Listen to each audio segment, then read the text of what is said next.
తాకట్టులో ఉన్న బంగారాన్ని విడిపించి ఆ రోజు ఆన్లైన్ రేటుకే మేము కొంటాం. Sharma gold company. నమస్కారం, వెల్కమ్ టు సుమన్ టీవీ. నేను గీతాంజలి. ప్రస్తుతం మనతో పాటు ప్రముఖ జ్యోతిష్యులు మారెల్ల రవిశాస్త్రి గారు ఉన్నారండి. ఎంతో మంది గురువులని మనకు పరిచయం చేశారని చెప్పుకోవాలి. చాలా మంది అండి, కనీసం మన దగ్గరలో ఉన్నవాళ్ళు మనకు తెలియలేదే, ఇంత జ్ఞానులు, ప్రత్యేకించి మనకి ఇన్ని రకాలుగా సన్మార్గంలో నడవటానికి ఎంతో బాగా ఉపయోగపడే గురువర్యులు, వాళ్ళందరినీ కూడా పరిచయం చేసిన వ్యక్తి ఆయన. వారితో మాట్లాడదాం, వారి గురించి చాలా విలువైన విషయాలు తెలుసుకుందాం. నమస్కారం అండి. నమస్తే అమ్మ. నమస్తే గురుగారు. నవగ్రహాలు, గ్రహాల గమనం ఏ విధంగా ఉంటుందో మనిషి జీవితం అలా ఉంటుందని చెప్తారంటే అంత ప్రభావం ఖచ్చితంగా ప్రతి ఒక్కరి మీద ఉంటుంది ఏదో రకంగా. ఇందులో భాగంగా కొంతమంది జాతకం చెప్పించుకున్నప్పుడు నీకు సూర్యుడు బాగాలేదమ్మా, ఇలా ఈ పని చేయండి, లేకపోతే అంటే రవి గ్రహం బాగాలేదని, ఇలా కుజుడు అని, ఇలా రకరకాలుగా చెబుతూ ఉంటారు. అలాగే ఇక బుధుడు బుద్ధికి కారకుడు. మనలో బుద్ధికి, క్యాలిక్యులేషన్కి, మ్యాథమెటిక్స్కి, వీటన్నిటికీ కారకుడు బుధుడు. ఎప్పుడైతే బుద్ధి పెరిగిందో వాడు బాగుంటాడు జీవితంలో. బుద్ధి పెరగలేదనుకోండి వాడు వీక్గా అవుతాడు. ఇప్పుడు ఫర్ ఎగ్జాంపుల్ చూసుకోండి, మార్చి ఏప్రిల్లో పుట్టిన వాళ్ళకి చాలా మందికి లెక్కలు రావు. మార్చి ఏప్రిల్లో పుట్టిన వాళ్ళకి చాలా మందికి లెక్కలు అంటే చాలా కష్టంగా ఉంటుంది. ఎందుకంటే అప్పుడు బుధుడు మీనంలో ఉంటాడు. మీనంలో బుధుడు నీచస్థానం. ఆటోమేటిక్గా వాడికి మ్యాథమెటిక్స్ అంటే కొద్దిగా కష్టంగా ఉంటుంది. అట్లా ఉన్న పరిస్థితుల్లో వాడికి యాక్టివేట్ ఏం చేసుకోవాలి? బుద్ధి పెరగాలి. గాయత్రి మంత్రం, బుద్ధి ప్రచోదనం, అలాగే పుస్తకాల డొనేషన్, ఎదుటి వాళ్ళ చదువుకి సహాయపడటం, ప్రాథమిక చదువుకి సహాయపడటం, అలాగే మనకి బుధుడికి సంబంధించి విష్ణుమూర్తిని ఆరాధన చేయడం, విష్ణు సహస్రనామాలు చదువుకోవడం, ఇలా చేస్తూ ఉంటే ఆటోమేటిక్గా బుధుడు యాక్టివేట్ అవుతాడు. పెసరపప్పు ఉంటుంది, మూందాలు బాగా పెడితే లెక్కలు వస్తాయి.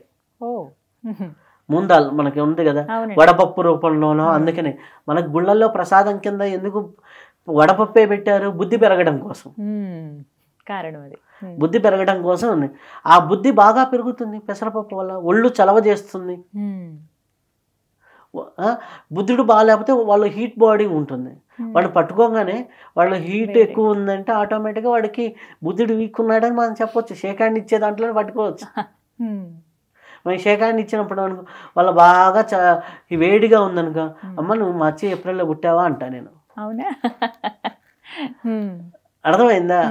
అవునండి, మీకు ఎలా తెలుసా అంటారు. ఎలా తెలుసండి మీకు అంటారు.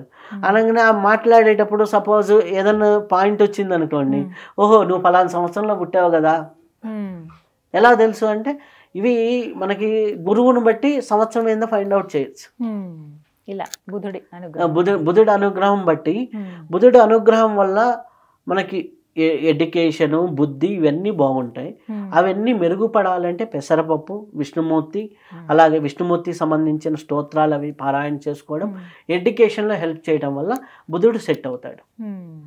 మీకు సూర్యుడు ప్రకాశకారకుడు, చంద్రుడు మాతృకారకుడు, అంటే సుఖంగా బతకడానికి, రక్షణగా బతకడానికి కుజుడు, క్యాలిక్యులేటెడ్ మైండ్ సెట్తో బతకడానికి బుధుడు, స్థిరచరాస్తులతో సౌఖ్యంగా మెంటల్గా ఆందోళన లేకుండా సంతృప్తిగా బతకడానికి గురువు, సౌఖ్యంగా సుఖంగా బతకడానికి శుక్రుడు, అలాగే సేవకులతో హ్యాపీగా ఉండడానికి శని, నువ్వు ఒకేసారి 4 పనులు చేయడానికి రాహు.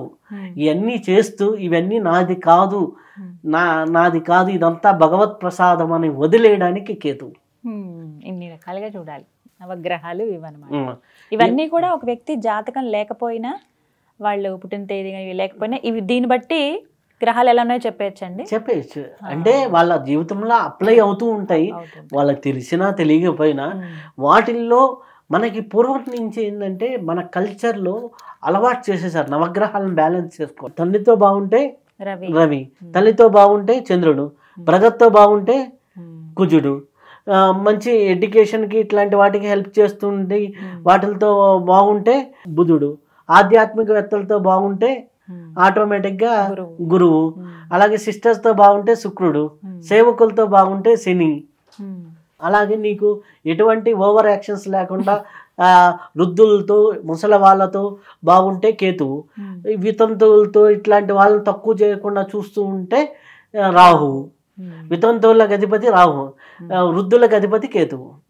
సింపుల్. ఇవన్నీ నీ జీవితంలో నువ్వు ఇంట్లో నుంచి బయటకు వచ్చేటప్పుడు నాన్న బాగున్నావా, అమ్మ బాగున్నావా, ఏం రా బాగా చదువుతున్నావా, ఆ పలకరింపులు చేసుకుంటూ వస్తే ఒక పూజారి గారు గుడికి వెళ్ళావు, పూజారి గారిని పలకరించావు, హ్యాపీగా ఉన్నారా అంటే గురువు బాగుంటాడు. ఆటోమేటిక్గా అక్కతో అన్నతో పలకరించావంటే అయిపోయింది, పని వాళ్ళని పలకరించావంటే అయిపోయింది. ఎవరో ఒక వితంతో ఎదురొచ్చింది పలకరించావనుకోండి, అంటే ఏవో పూజలు ఇవన్నీ చేసేసే కన్నా నిత్య జీవితంలో ఇవన్నీ చేసుకున్నావు అనుకో అయిపోతుంది. నువ్వు గోధుమ పిండి తిన్నావు, గురువు బాగుంటాడు. బియ్యం తిన్నావు, బియ్యం ఆహారంలో బియ్యం తిన్నావు, చంద్రుడు బాగుంటాడు. మినప్పప్పు తింటే ఆటోమేటిక్గా నీకు శుక్రుడు బాగుంటాడు. అలాగే శనగలు తింటే గురువు బాగుంటాడు, కందులు తింటే కుజుడు బాగుంటాడు, పెసరపప్పు తింటే బుధుడు బాగుంటాడు, ఉలవలు అలసందలు తింటే రాహుకేతువులు బాగుంటారు. ఇవి ఆహారంలో చెప్పారు, మన నిత్య జీవిత విధానంలో చెప్పాను. నువ్వు ఎక్కడ ఏం పని చేస్తున్నావు చూస్తాడు, అంతా భగవత్ స్వరూపమే, నాదేమీ లేదు, ఈ శరీరం భగవత్ ప్రసాదమే, నేను ఇక్కడ చేస్తున్న ప్రతి పని కూడా భగవంతుని ప్రసాదమే, నేను తినేది భగవంతుని నైవేద్యమే, నేను పెట్టేది భగవంతుని నైవేద్యమే, ఇదంతా భగవత్ కృపే, సృష్టి అంతా నువ్వు తినే దాంట్లో భగవంతుడు అన్నిట్లో ఉన్నాడు అనే భావనతో నేను తినే దాంట్లో ఉన్నారు, నేను చేసే దాంట్లో ఉన్నారు. కాబట్టి భగవంతుడు కొన్ని పనులు తండ్రి ఎదురుగా ఉన్నప్పుడు నువ్వు ఎలా చేస్తావు, డిసిప్లిన్గా చేస్తావు. బాస్ ఎదురుగా ఉన్నప్పుడు నువ్వు చాలా డిసిప్లిన్గా ఉంటావు. నిన్ను భగవంతుడు చూస్తున్నాడు అనేటప్పుడు నువ్వెంత డిసిప్లిన్గా బతకాలో అంత డిసిప్లిన్గా బతికితే అదే జీవితము. అలా జీవితాన్ని తరింపజేసుకోవడం కోసం వచ్చిందే మానవ జన్మ. ఈ యొక్క నవగ్రహాలు ఏదో పీడిచ్చేస్తాయి అని బాధపడుతూ కుంగిపోవడానికి కాదు, దీన్ని బ్యాలెన్స్ చేసుకొని ఎలా ఎదగడానికో చెప్పిన జీవిత విధానమే సనాతన ధర్మం. ఇది కాకుండా నేను ఏదో చేసేస్తాను, ఏదో ఉండిపోతాను, ఎక్కడో వెళ్ళిపోతాను అని మురికి నీళ్ళల్లో కొట్టుకోపోయినట్టు అంటే నువ్వు మురికి నీళ్ళలో ఉన్న ఒక జీవిలాగే బతుకుతావు, కానీ మూఢనమ్మకాల్లో బతికే జీవిలాగే ఉంటావు. కానీ దీని వెనక సైన్స్ తెలుసుకుంటే ఆటోమేటిక్గా అద్భుతాలు జరుగుతాయి. ఒక అమ్మాయి జడ వేసుకుంటే జడ వదిలితే దాంట్లో ఎంతో సైన్స్ ఉంది. మన ఆరా టెక్నాలజీ అంతా దాంట్లో ఉంటుంది. ఇప్పటి వరకు అబ్యూజింగ్ జరిగిన అమ్మాయిలకి చాలా వరకు జడ వేసుకునే సందర్భాల్లోనే జరిగినాయి. ఆరాకి పర్మిషన్ ఇచ్చారు. ఎప్పుడైతే మన కొప్పు ఇక్కడ కట్టారో అనమాట, జెంట్స్ అయితే పిల్లక కొప్పు కట్టేశారో ఆటోమేటిక్ ఆరా క్లోజ్ అవుతుంది. ఆరా క్లోజ్ అయినప్పుడు ఆటోమేటిక్ సింపుల్ టెక్నాలజీ, ఇది ప్రాక్టికల్గా చేసుకోండి. ఎవడుకోవాలి, జుట్టు విరబోసుకొని హ్యాపీగా ఒకే బజారు మీరు తిరిగి రండి, ఆ చివరికి వెళ్ళి రండి. జడ వేసుకొని అదే బజార్ తిరిగి రండి. జుట్టు విరబోసుకొని పోయి వచ్చినప్పుడు మీకు ఎంత ఎనర్జీ వీక్ అవుతుందో మీరే చూడండి. ఇంటికి వచ్చేసి నీరసం అవుతుంది. అదే జడ వేసుకున్న రోజు నీరసం రాదు. ఎందుకు అంటే నీ ఆరా క్లోజ్ అయి ఉంటుంది. నీ ఆరా క్లోజ్ అయినప్పుడు నీ ఆరాలోకి ఎవడైనా ప్రవేశించవచ్చు. ఓ జుట్టు విరబోసుకొని వెళ్తుంది అనుకో, ఈ అమ్మాయి అందంగా ఉందని ఏదైనా కామెంట్ చేయొచ్చు. జడ వేసుకున్న అమ్మాయిని కామెంట్ చేసే వాళ్ళు తక్కువ ఉంటారు, కావాలంటే చూసుకోండి. రైట్. సో నవగ్రహాల అనుగ్రహం ఎలా పొందాలి, అసలు అవి బాగా లేకపోతే జీవితం పైన ఎలాంటి ప్రభావం పడుతుందని చాలా చక్కగా చెప్పారు గురుగారు. థ్యాంక్ యూ సో మచ్ అండి. నమస్తే. థ్యాంక్ యూ అమ్మా.